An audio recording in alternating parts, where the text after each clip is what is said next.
So, hi, Sarah, and welcome to the podcast. Thank you so much for having me. I'm really excited to be on. Yeah, I'm so excited for our conversation. There is so much that we could talk about, but we're going to focus today on mainly sort of exercise addiction and exercise compulsion around HA and eating disorders. So, I guess before we get into that, I'd love to learn a bit more about your personal story, your experience with exercise addiction, eating disorders, HA. So yeah, just tell us a little bit about sort of where your story begins and how you got to where you are today. Yeah, so I will try and not give you the extended version because I feel like whenever someone asks, tell me your story, there are so many different parts and so many layers to it. But my story began back in high school, essentially. I remember being in year 12. So that's like our final year. And I was going to school. I still live in Australia and I was finishing my final year of school in Australia. I'm actually American. So you can probably hear my accents a little bit mixed as I talk. Um, but yeah, I was in year 12. That's kind of when we all had like school formals and people were getting more interested in boys. And like there was just so much more body talk compared to any other time in my life, which I'd never really been exposed to. I'd never really thought about my body. I'd always been super sporty and just kind of eaten what I wanted. But, our family was generally healthy. So I never really thought twice about anything. And I noticed all of that changed in year 12. The first thing was like I was so stressed because they put so much pressure on you. You have to do so well on all these exams. They're like the defining factor of your future life. So I started getting really bad irritable bowel syndrome symptoms. And I'd always had quite a sensitive stomach. So I went to the doctor and the doctor was like, here is like some medication, go and see a dietitian. So I remember going to see that dietitian and she was like, oh, you need to follow like a low FODMAP diet. And part of my brain was like, yes, a way to restrict food. And I remember thinking that and telling nobody.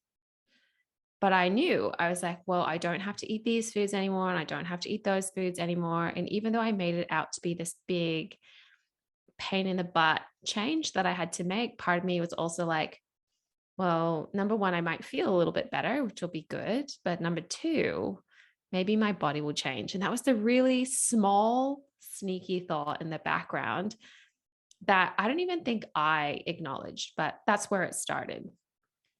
Now, from there, it really spiraled. So I finished school. My body didn't really change that much. I kind of was like a bit back and forth with the foods that I ate. But I asked my parents when they were like, what would you like as a graduation present? I was like, I want a gym membership. I remember there was a girl that I worked with. She went to the super fancy gym, had like a pool and like a spa and tennis courts and all these really cool things. I was like, I want to go there. That looks like a really fun way to spend my time. I'd never really gone to a gym before, but I was like, okay, I guess I should do something now that I'm not playing school sport. And that was kind of my first foray into exercise. And I think it's really important, like for listeners to know, like I didn't know what a normal amount of exercise was. I was always like super sporty and outdoors. So like my whole weekends I would be doing things like riding horses or like on my bike.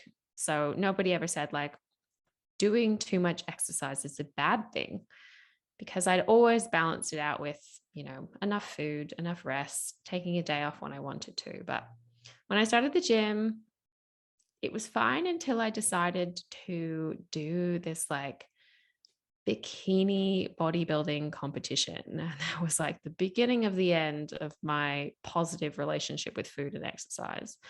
Because it requires you to be super diligent about things. And I just remember training so hard and being strict about my diet and always thinking about food and like just being moody all the time just to step on this stage and be judged by complete strangers and be told whether or not my body was good.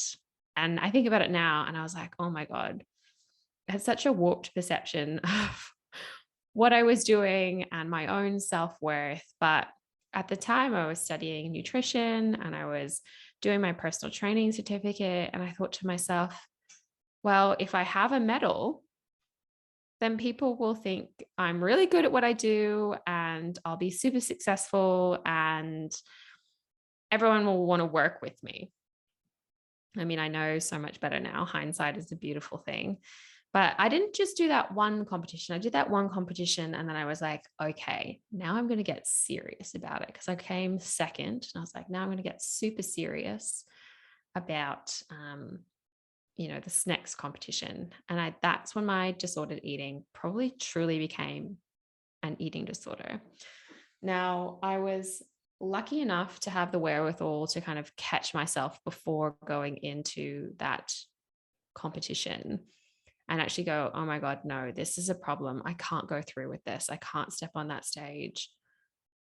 I'm actually so unwell physically and mentally. And that was the first point in time where I actually got help for my eating disorder.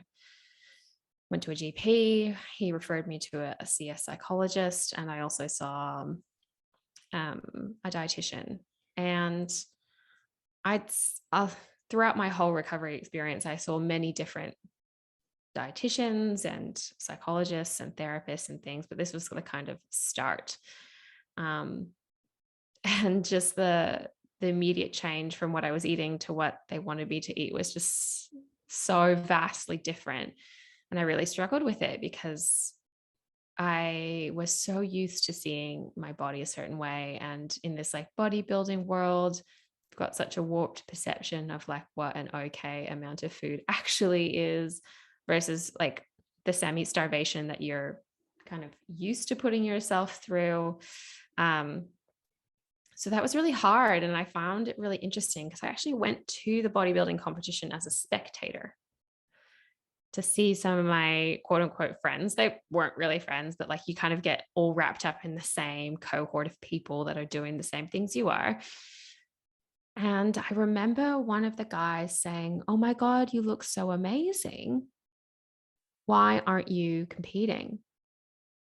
And I was like in active wear, wearing like a really thick jacket on a pretty averagely warm day because my body was just so cold and undernourished. And I was really proud. Like, I think back to this moment and how proud I am of what I said, which is like, I am not well at all. I am not coping, which is why I didn't do this. Like, I'm so sick. I can't get myself out of this mindset of just needing to diet more and be smaller. Like, and he was like, oh, I had no idea. But anyway, that was the beginning of what was a very long journey to heal my relationship with food. And there were so many ups and downs, but I would say that I struggled actively with an eating disorder for about 5 years before I really hit a point where I was like, this is it. I can't do this anymore. I can't be having to like study the same sentence 5 million times and still not absorb the information because I was at uni. I can't be feeling cold all the time. I don't want to be so tired that I can never say yes to going to social things. Like, this is enough. I just got fed up with my own BS, to be honest. And I ended up putting my name down for an outpatient program. And that was probably the most helpful thing I ever did in terms of recovering from my eating disorder. So this outpatient program, you basically go in, you have shared meals together, you do therapy, you get exposed to all the foods you're absolutely terrified of, you see a dietitian. And externally to that, I was also seeing another psychologist at the time as well. And I stayed doing that for about somewhere between 6 to 9 months. I can't even remember. And over the uni break, I went 4 days a week. So I was really throwing myself into this kind of just going, I got to give it everything that I've got. And it worked. I would say after that, I took a break from seeing psychologists and dietitians regularly because I really just wanted to focus on my freedom that had been so suppressed by having an active eating disorder and rebuilding my life and being social. And now that I had the confidence to try new foods, actually go and travel and go out to eat with my friends and find a form of exercise that I really liked versus one that I thought I should do. And that was probably 2.5 to 3 years of me just kind of like finding myself again, which can be exhilarating and terrifying at the same time because you realize how much your eating disorder can take away from you. But in and amongst all that, even though I was quote unquote weight restored to where they want me to be and had so much more freedom and felt really relaxed and said yes to social situations, I still didn't have my period back. And that was kind of like always that thing that was in the back of my mind that said, this still isn't normal. Like, this isn't good. This isn't healthy. And, would go to different doctors and they would just say to me, like, oh, you probably have PCOS, or, like, we can put you on the pill or something like that. And nobody ever gave me a clear answer until one day I went to this talk hosted by the gym that I went to at the time that was run by a dietitian. And she was saying about how she lost her period and it was this condition called hypothalamic amenorrhea. She started listing off all the symptoms that she had and how it occurred and how she had been misdiagnosed. And I was like, oh my God, I don't have PCOS. I have what she has, which is hypothalamic amenorrhea. And that was the like light bulb moment where I was like, I have to go through that recovery process just like she did. And hopefully my period will come back. So I had HA for 10 years, like a really long time, to not have a period for 10 years. And throughout part of that journey, like when I had relationships, I was still like, oh, I should take birth control, even though I wasn't ovulating. So I was on the pill for part of that time and on different forms of contraceptions for part of that time, but I didn't have a real period for 10 years. And so I was like, okay, well, this process requires me to gain even more weight, which feels a bit scary, and to cut back hugely on exercise, but let's just see if it works. And lo and behold, I was not a unicorn. I was not the odd one out. It did actually work for me.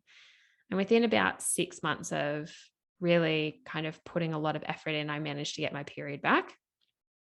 And then it took about another year for those cycles to be quite regular. And I think that's a really important thing to note for anyone listening is it's definitely not a linear process, but if you have patience and consistency and someone guiding you, like I went and worked with the dietitian that I saw talking that day, and I was like, I need support, I need guidance, I need someone to tell me if I'm doing the right things. It came back, and it can come back for you too. So then that ultimately led me, once I was healed, to doing what I do today. I definitely gave it a couple of years after I had recovered to just dive into doing a bit of research, doing extra professional development. I'd still been working in private practice and in the hospital system, actually the hospital that I went as an outpatient to, in terms of helping them with exercise and eating disorders before I went into helping clients with HA. Like, I just really wanted to make sure I was fully healed and knew everything there was to know before I made it part of what I do now for work, which full circle feels really like a really lovely place to be. Yeah, wow. Thank you for sharing your story. It's, it's so heartbreaking, but so inspiring at the same time. And, oh, there's so many different things that, we could touch on in that story. The one thing that kind of stood out to me that I wanted to point out is the fact that if you go through an eating disorder and then you develop hypothalamic amenorrhea from the eating disorder, a bit like both of us did, it's you can recover from the eating disorder, but I feel like it's a whole second recovery to get your period back. I feel like it's, you can weight restore yourself and then you can kind of think, right, well, I don't really have an eating disorder anymore. I'm a normal weight. I eat a normal amount. You can compare yourself to the norms. But then if you still don't have your period, you kind of have to think there's something that's not quite right. Like, my body still isn't trusting me. So for you, you said you needed to eat a bit more and cut back on the exercise. Do you think that exercise is sort of one of the main reasons why people do suffer with hypothalamic amenorrhea? Or is it, do you think, more to do with restriction, or is it both? It's a great question. Usually it's a combination of both. I feel like at the moment, high intensity exercise is just having its heyday. And like as females, if you're not fueling your body adequately for that kind of exercise, it does put you at that really high risk of basically going into what we call low energy availability. So your body's remainder of resources after it accounts for the cost of exercise in terms of how much energy it takes to do that like 45-minute HIIT workout. What it has left after that is really, really low. And so that's where it starts to kind of really try and save as much as it can on those really costly physiological processes. And you can develop hypothalamic amenorrhea and a whole host of other symptoms.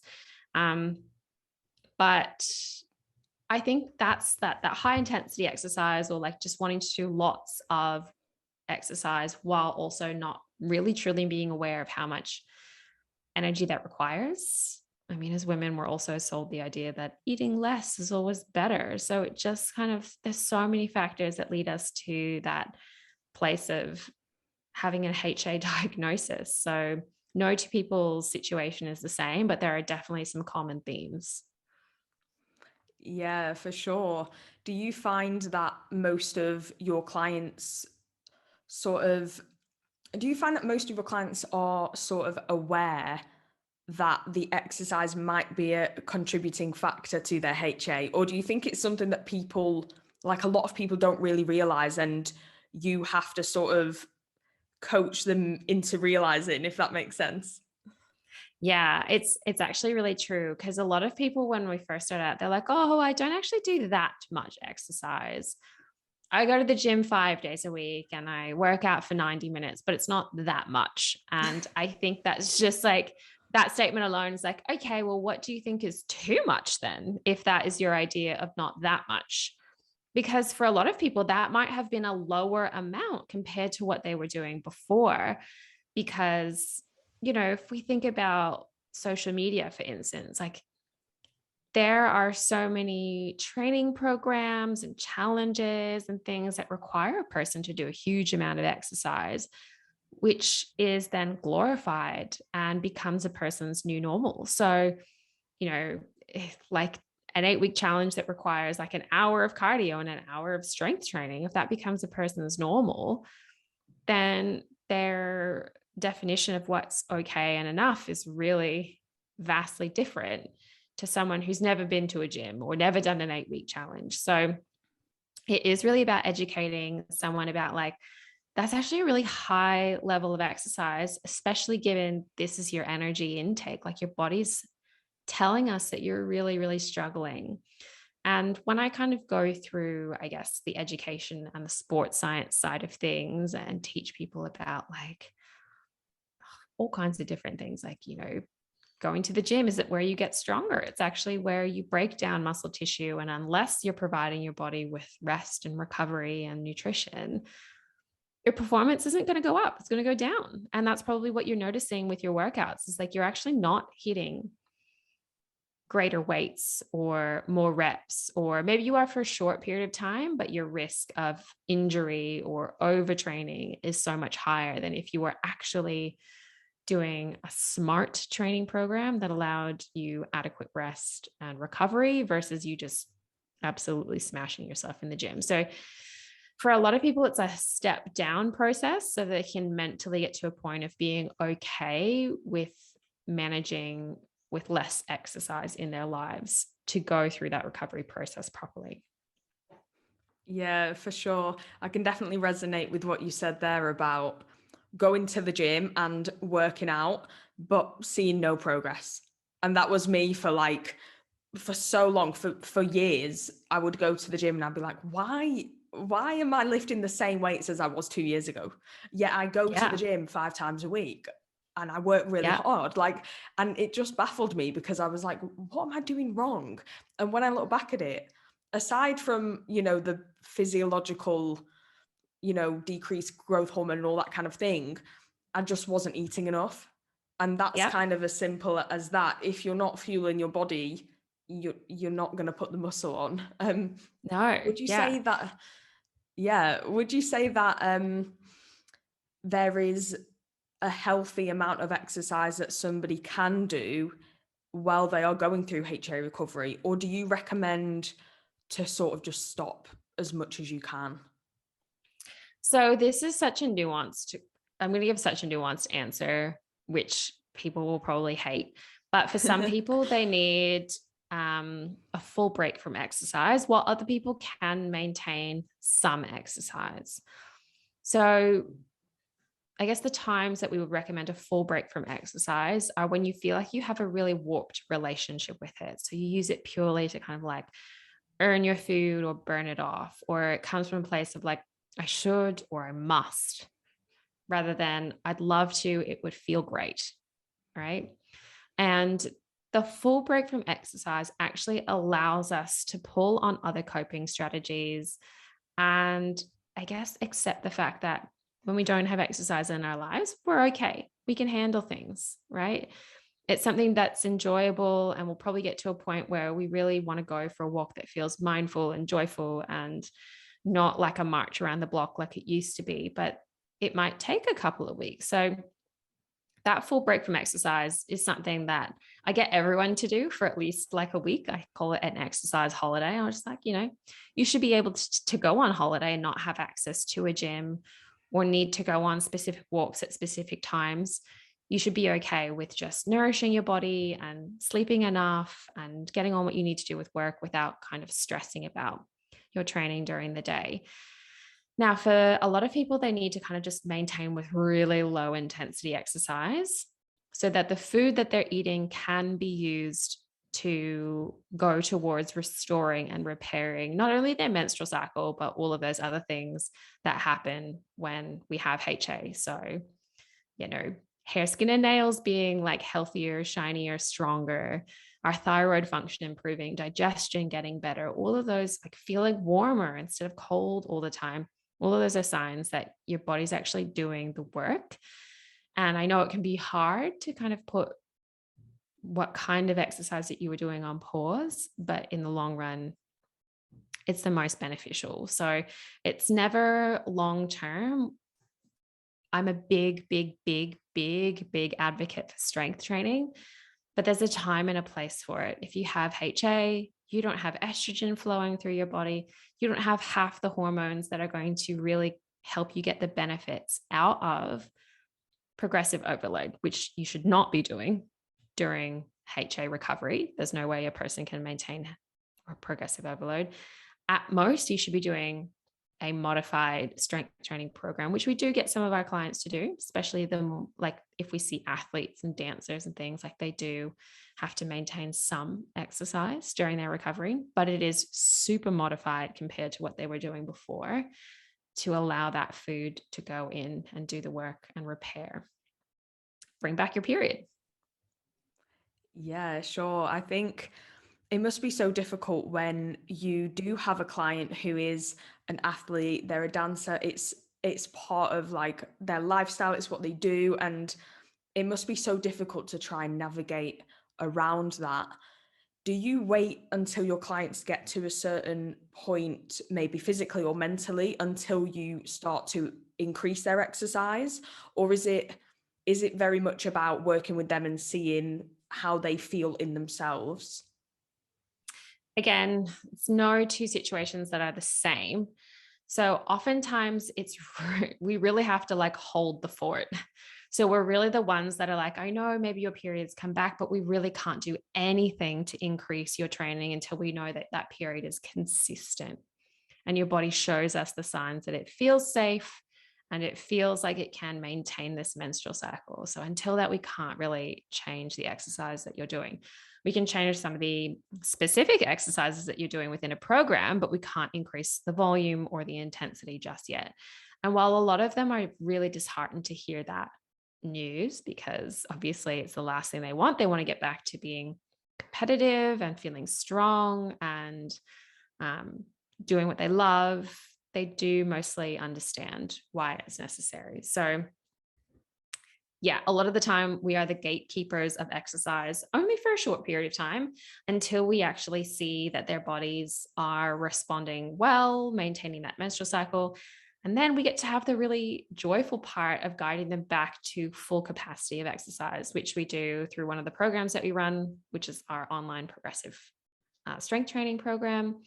And that is probably, yeah, the most wonderful thing to see, because you actually get to witness people going, oh my God, this is how it should feel when I train and rest properly and recover and nourish my body. I'm actually getting so much stronger, feel so much better. And we teach them things about like deload weeks and how to pick the right load and all of the rest of it. So, yeah, a short term, I guess, strain in someone's relationship with exercise is really that long-term gain, so that they get back to doing what they love, but their mindset around it is so much more improved, as well as physically they're performing so much better.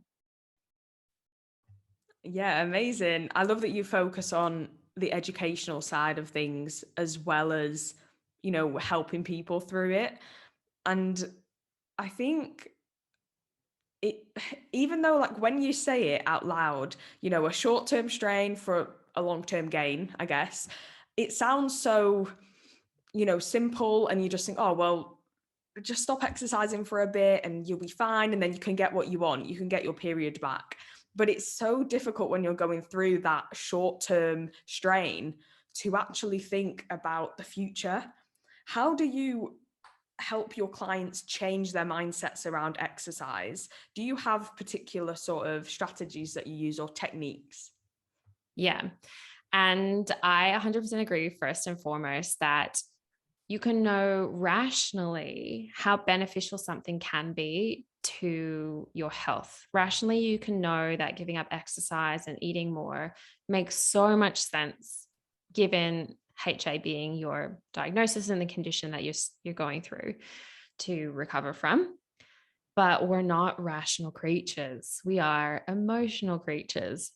And as a result, we are feeling beings that sometimes think versus thinking beings that sometimes feel.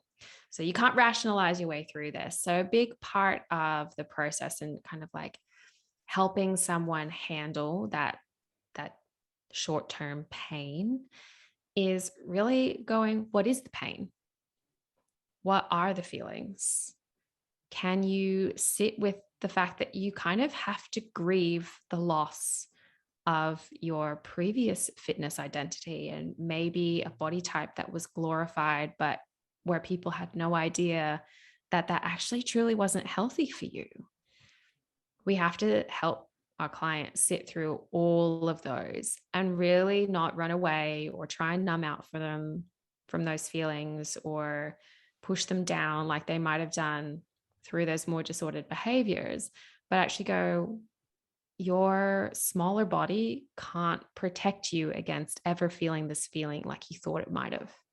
Because that's kind of like what disordered thinking makes us believe, that if we're small, we are so powerful and will never be unhappy or experience any difficult emotion. But honestly, that's not true. And a big, big, big part of recovery is learning how to process your emotions and use healthy coping strategies when you get to those really sticky places in recovery where you want to say, screw it and go for a run because you're having a really bad body image day. That's the moment where you kind of go, what am I actually trying to run away from here? And if running wasn't available to me, how would I cope in the situation? So those are the kinds of main strategies we help people through and with.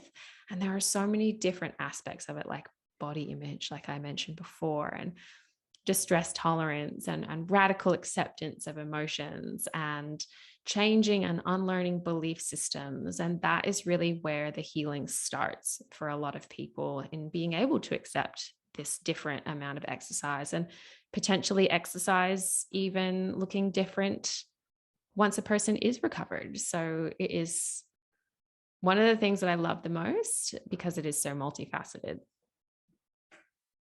Is definitely very, very multifaceted. So if somebody does, one of your clients does say, oh, like I was really struggling, I wanted to go for a run and I didn't know what to do with myself.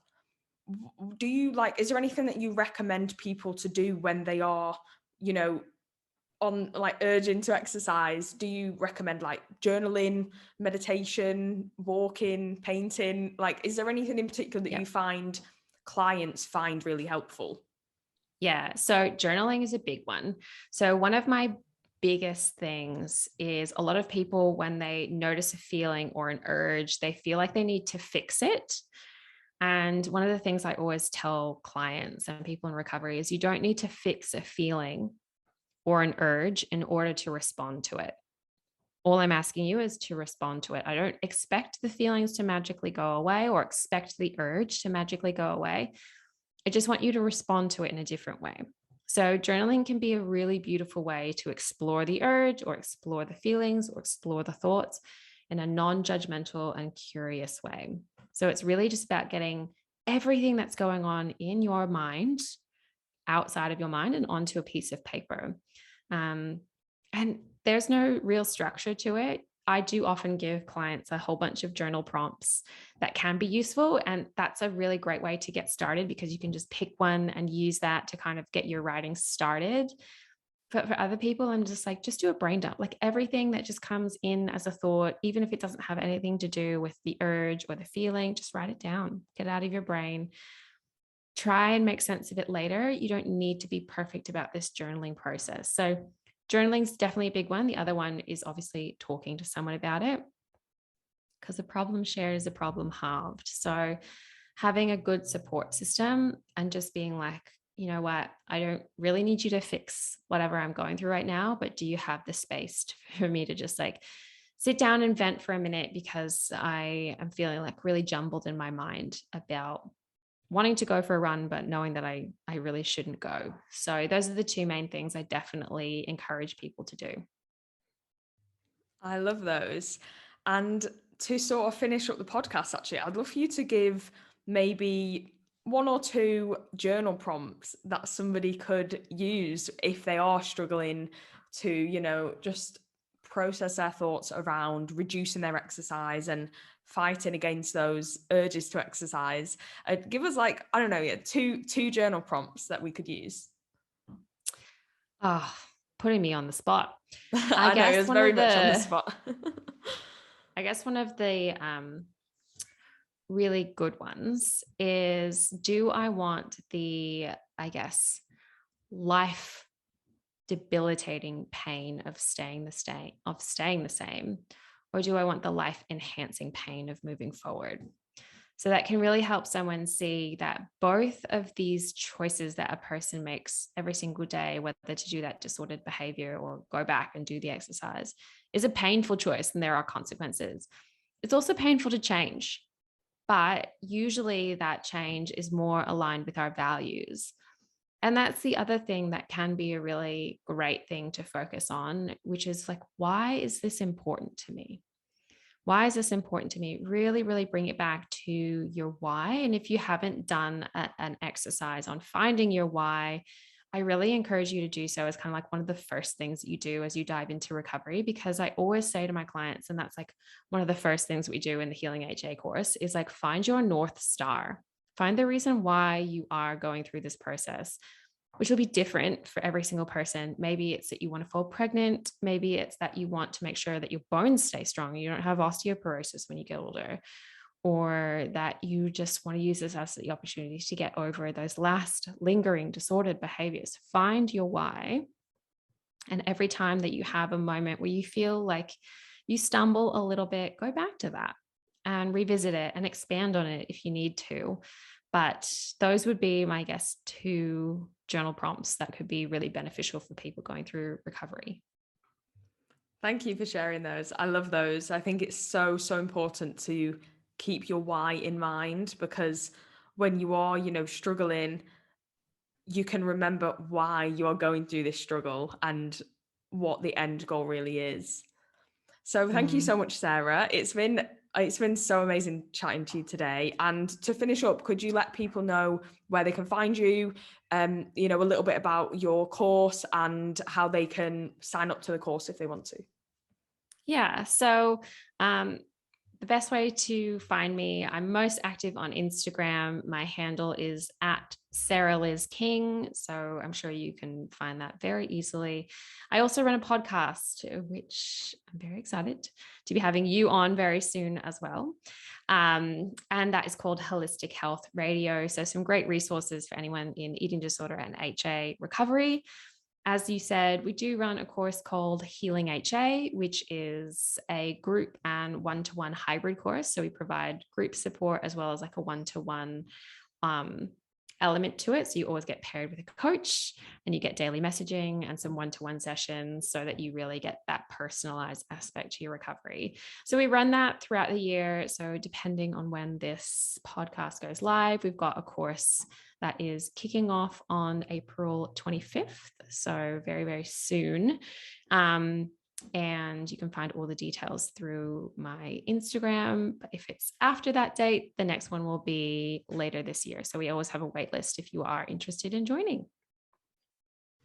Amazing, thank you. And just to quickly touch on your podcast, I've been like binge listening to your podcast for the past like 2 weeks. So yeah, I really, really recommend people to go and listen to your podcast because it's like every episode is just packed full of so much amazing information, and there are so many little things that you say that I've picked up on that I'm like, oh my god, like it really gets you thinking deeper. So I really recommend people to listen to your podcast, check out your course. I'm going to put, your Instagram and your website in the show notes so people can just click there and go straight to the info that they need. Thank you so much, Sarah. It's been amazing. And I'm really excited to come onto your podcast next week. Thank you so much. Thank you for having me. I'm excited for this to go live.